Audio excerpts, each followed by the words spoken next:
Hi guys, and welcome to the Wednesday Night Pioneers Education and Demo. I am JB. I am one of the newest brothers in the Pioneers. Hi, JB.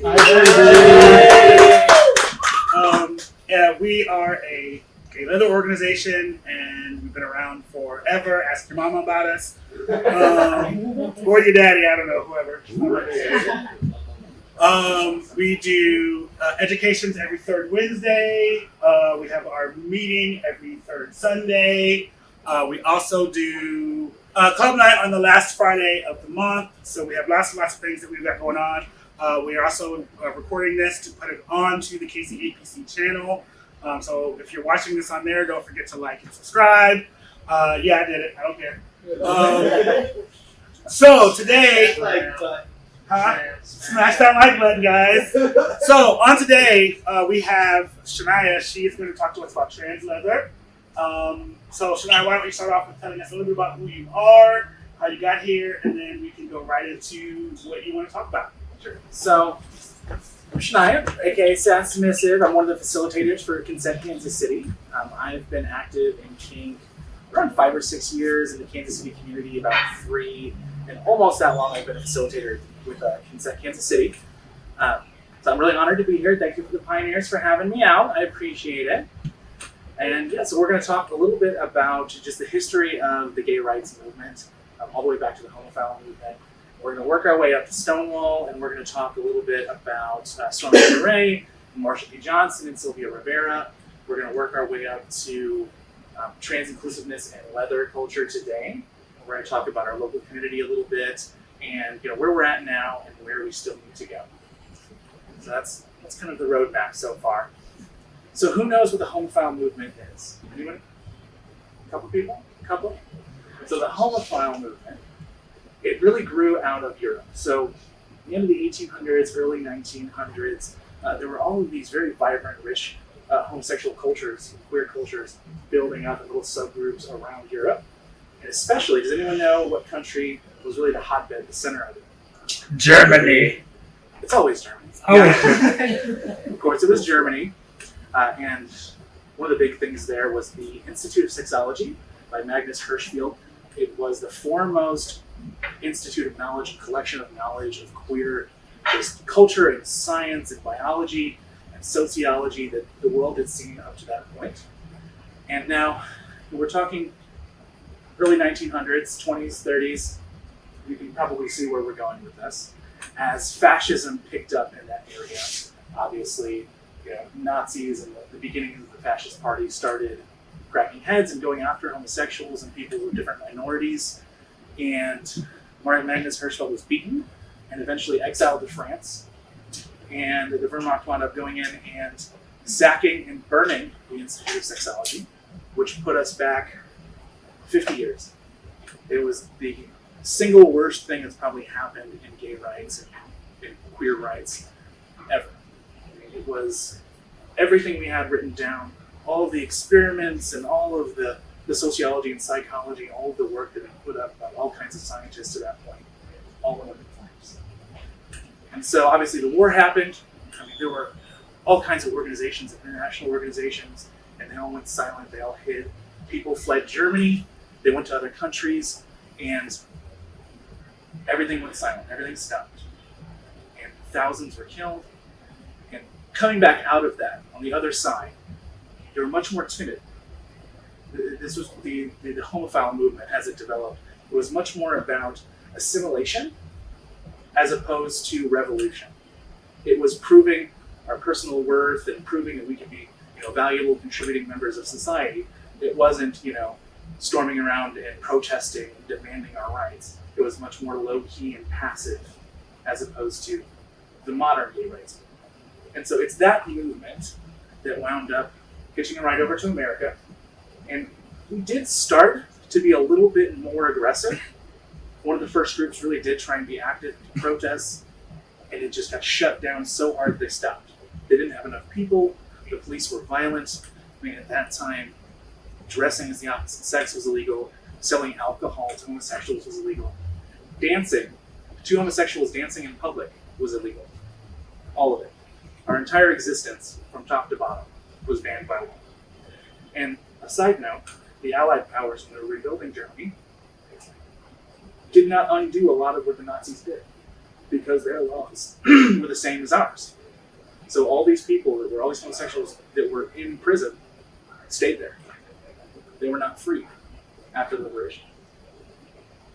Unlike, a lot of the concentration camps, the Jewish people, we thought that was awful. America thought that was awful, and everyone freed all those people and they gave them reparations. None of the homosexual and queer people received any kind of reparations, any kind of support, any help repatriating, nothing. And so, back to America, it went along like that for a while. We were very passive. There were groups quietly organizing. No one was really out so much. It was all just kind of kept quiet, kept in the dark. And as time went on, little pockets started to pick up. Little pieces started to get tired of the status quo and started getting a little bit more aggressive. And so in San Francisco, the Vanguard, at the time it was about 20 or 30 people or so, started a group. And anyone heard of Compton's Cafeteria? Couple? Yeah. Couple nods? Yeah. I watched the most recent version of Tales from the City. Sorry. Gotcha. But it was basically the last haven in the San Francisco area for people that cross-dressed. Whether transsexual, transvestite, drag queen, anything like that. They were shunned from everywhere else, including a lot of gay bars. People don't realize that at that time, very few gay bars allowed people who dress as the opposite sex to come into their establishment, because that was an extra law. And so to kind of reduce the liability a little bit, also because it's pretty easy to check someone's ID and figure out that they are cross-dressing. And so that was a line that a lot of establishment owners drew. And so they had this one place that they could go.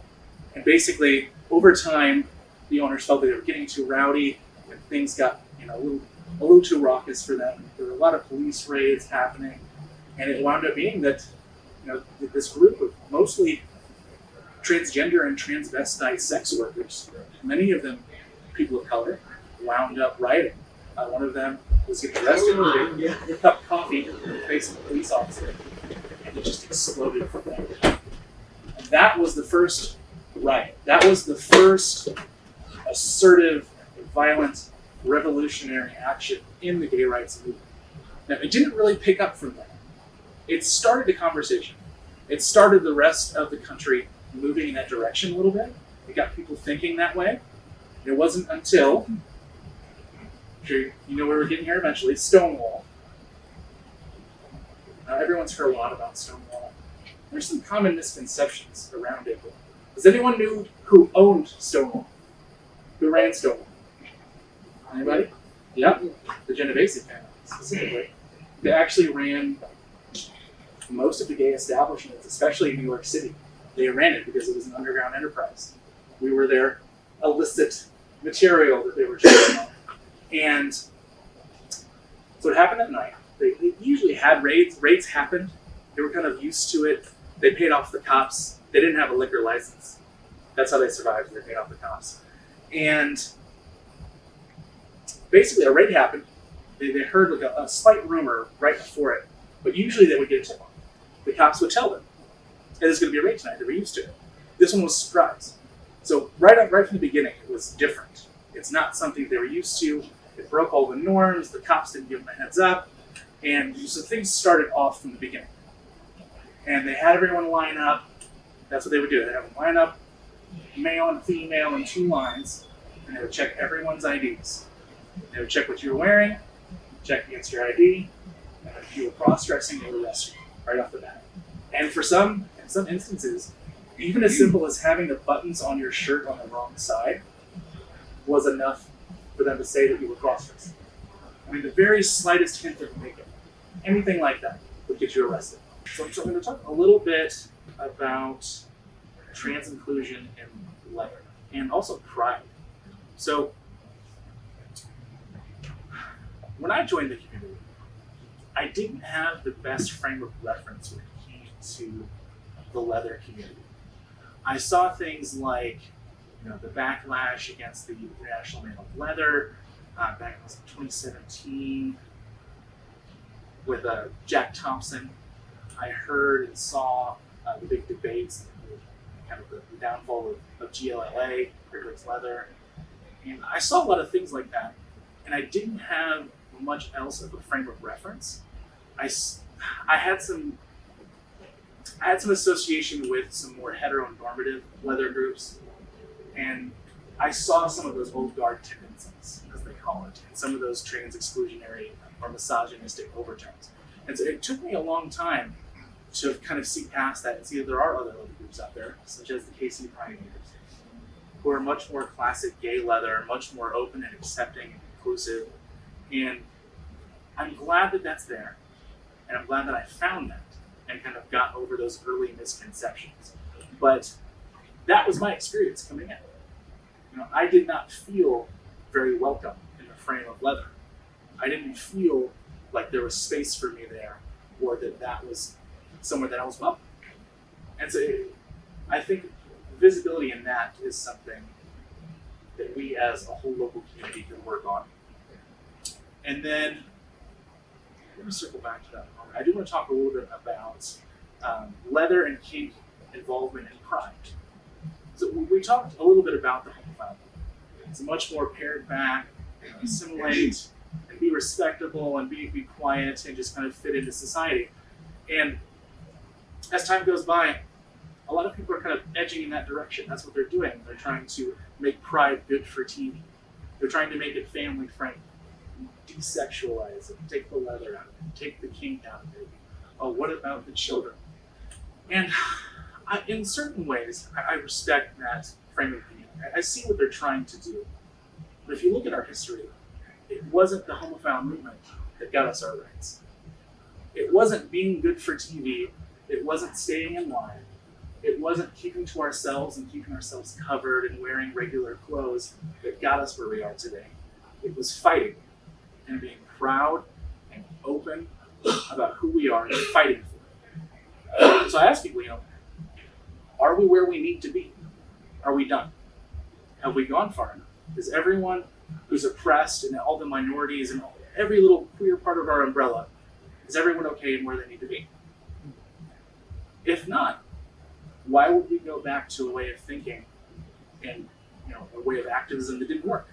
It didn't get us where we are today. I think maybe at some point down the road, if we finally hit that point where we've gotten equality and everyone's taken care of, everyone's on the bus, we're all good, sure, I can see us taking a step back. We don't need to keep fighting if there's nothing to fight for. But right now, we still have a ways to go. I just saw there's a bill they're trying to pass in Oklahoma, making it illegal to perform gender-affirming services, period. Not even just reassignment surgery, nothing like that, just even hormone therapy. That's going through the legislature right now. Obviously, over the last few years, bathroom laws were a big thing. And we're still not there. I don't think we're still there. I don't think we're there. Does anyone think we're there yet? We've gone far enough? No. No. So I want to ask everyone, raise your hand if you've ever been uncomfortable in the Kansas City community, specifically around the kink communities and leather communities. Have you ever felt uncomfortable based on your sexuality or your gender? Okay. So the way I look at that is, just like the homophile versus the modern gay rights movement, be loud about it. I think those people should be called out. Put it in everyone's mind. We keep pushing that idea, the more it's going to happen. It's one of those, we can't just say that we support it once and it's done, right? We have to be active about it. We have to talk up those trans actors of color that are doing really great work and being included, and those writers too. I think we should be talking more about the writers as well. That's a really great point. We always think the actors, like we see the actors, we think about the actors, but we don't think about the people behind the camera, the people that are writing it, the people that are casting it, the people that are producing it, putting it together on the back end.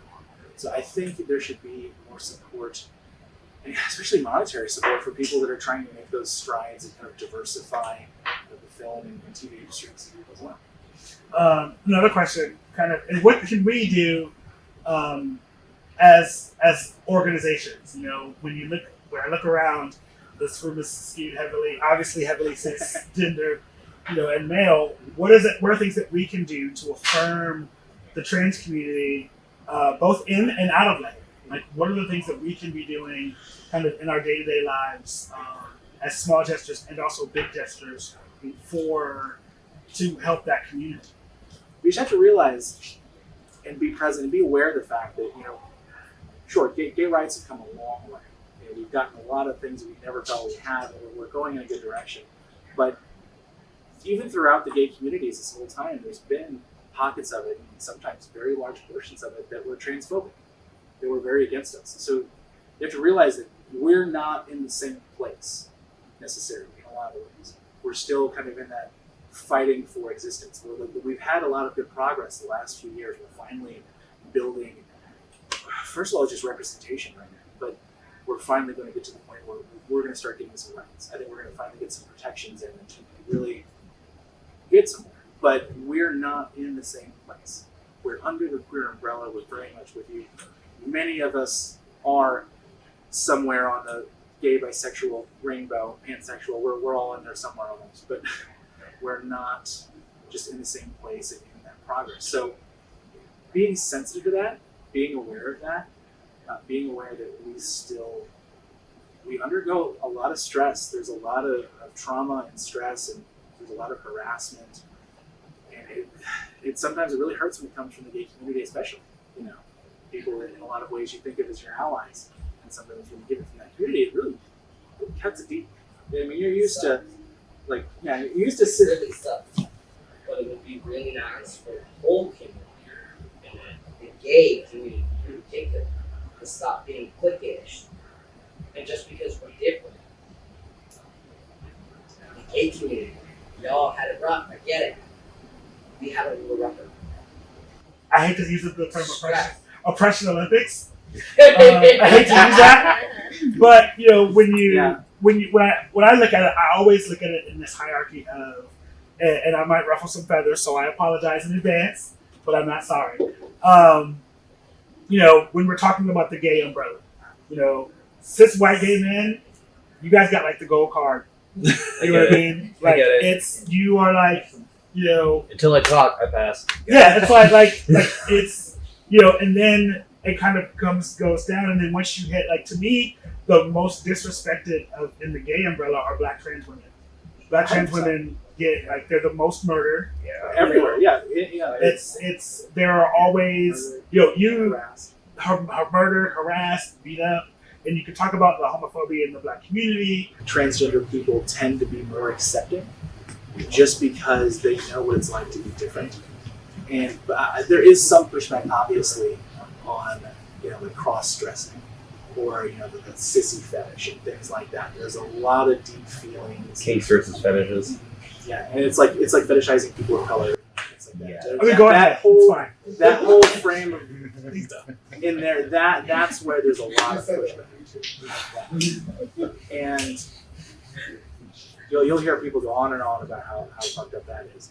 And personally, I think as long as it's consensual and everyone involved is on board, I'm okay with it. As long as you're not essentially going to someone else and trying to pull them into your fetish or messaging them online, or oh God, every now and then I make the poor life choice to open up Grindr. What? And you're the only person in this room that's ever done it. Every time. My Grindr be dry as fuck. Every time, within 5 minutes, 30 messages. It's drastic. And there's all kinds of just fetishizing in there, and it's gross. It's like every now and then it's I'm kind of want to see if I can find a little fun, and then my phone explodes with nonsense. And I'm like, no, delete the app again. I'd rather have nonsense than what I got. It's nothing over there. It's tumbleweed. You got a man, okay? You got somebody to talk to. And then I have that thought, and then I download it again, and I delete it. That's So a vicious cycle. So my hot take was going to be, gay marriage was the worst thing that happened to the gay rights movement. Would you repeat that? This is a quick hot take. That's spicy. Go on. The push for marriage equality is the worst thing that happened to the gay rights movement. because I it agree with that. Complacency. it changed the conversation from we accept us for who we are in all of our colors to I'm normal, I'm just like you. And it took the what I used to call the spark and the fun out of the queer community. It was that's where when we think of, you talked about pose and the houses and all of that stuff, leather families and ballroom families are cut from the same cloth. They're about survival. And what we did when we were like, we're going to go for marriage equality was we want the monogamous relationship with 2 kids and a dog and a house and all of these things. And everybody that didn't look like that or that didn't fit that got pushed aside, including trans people. It was this, as the Neil Patrick Harris, style relationship became what the norm was. And if you didn't fit that mode, you didn't belong in the community. And so, trans people got pushed aside. People of color got pushed aside. The leather communities got pushed aside. All of these people got pushed aside because they didn't fit that mold. It's the worst thing that happens. And you're tapping into what I was talking about earlier with like the kind of the tendency to resurge back into the homophile movement. It's that same kind of thing. Instead of fighting and being active and having that spark and protesting and demanding rights, we're normal. We're apple pie and golden retrievers. We're as American as it gets, and we're respect us. So wasn't that the original move? The original idea behind the gay movement was to make gays normal. 100%. Yeah, that was the homophile. But it was, so we get upset because we become normalized. no, I don't. I think there's a difference between normalizing gays or normalizing gay behavior and making gay behavior normal. There's a different, the reason, and I put this in the lens of black people or the equal rights movement. The Huxtables, fuck the Huxtables, but the Huxtables made black people palatable for average white America. For racist white America, the Huxtables made them palatable. Neil Patrick Harris and his boyfriend and all of that made gays palatable for heterosexual America. And anything that did not look like that was pushed to the side. We didn't make gay rights normal. We made gay people conform to what society thought was normal. That's where my issue comes in. And it's also the gay community downshifting and saying we made it. We got our gay marriage. We got our equal rights. We're done. And then leaving everyone else in the dirt. Everyone who is not there yet, the trans community, who has a long way to go. So the whole thing about gay marriage is that's not what gay people want to do. That was turned on us by more conservative people because they thought they could win that fight. Yeah. And we're all surprised we're heterosexual people just want to go any successful same gay situations up. legislation. We didn't want to. And this year, we have one whole party zeroed out on. And that right there is just kind of setting the tone for day one. First impression, you're setting the tone. And CKC, one thing that we do is, we're careful to say in some of our literature and things, we're radically inclusive of all different gender representations and sexuality. So being very vocal about that in your literature, your groups, in everything you crowd, your talks that you give, just being open about that, making sure that people know. Because, trans person walks into a bar, sees a bunch of guys in leather, they might be intimidated. You walk into that environment, and we all make snap judgments of people sometimes. And so part of the whole point of leather is kind of putting off that masculine energy and kind of warding off, I'm not effeminate and I'm not a victim, I'm strong and proud. And so that can also flip into intimidation for some. So being cognizant of that, especially as a gay leather organization, making sure that when people come into your space, that they know that they're welcome, they know that they can be comfortable there, and that they shouldn't make those small decisions. the snapshot. But the other thing to counter that, the issue is language evolves daily. 100%. I mean, 10 years ago, if you called me queer,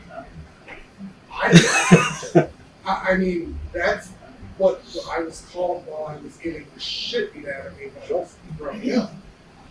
Now, that's the go-to term for the inclusivity. And it took years for me as part of the community to go, wait, that,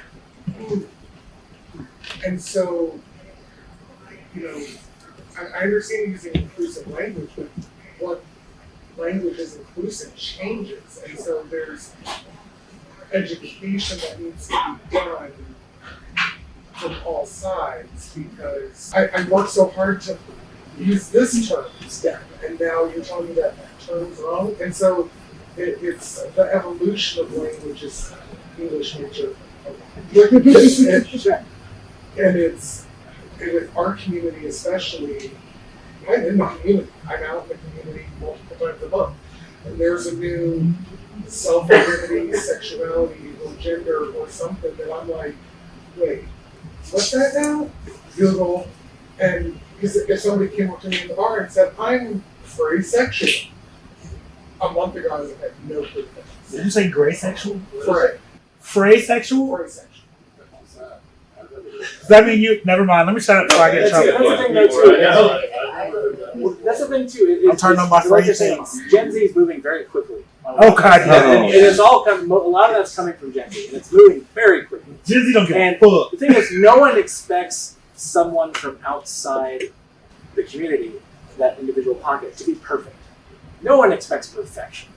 No one expects for you to know every single gender identity out there and everything there is to know. It's just A, make an effort, and B, be open. You know, try and keep track of things that go on. You don't have to be perfect. Don't stress yourself out about being 100% all the time. It's all about effort and hearing the listener. You're putting that effort in to be inclusive. That's what people look for. Like, if someone misgenders me, for me, it's all about intention. Did you screw up? I'm not going to worry about it. Were you doing anything asshole? Then we have a problem. I'm of the thought process that if you can remember all 151 fucking Pokemon, you can remember somebody's damn pronoun. I will always come back to, and I hate to go to this issue, but the gay marriage, when that became, Supreme Court made their ruling and all of that, it was a unique issue on the political landscape, and I come from a political background. In terms of polling, nobody ever went backward on that issue. People have gone from being pro-choice to being pro-life. People have gone from being Democrats to being Republicans. Virtually no one went from being pro-gay marriage to anti-gay marriage. It was especially unique in that regard. And the reason for it is because being gay and the notion of love were so just inherently obvious to people. At a certain point, you were like, oh, that's my cousin Donnie, he's gay. Yeah, he should be able to love whoever he wants to. Yeah.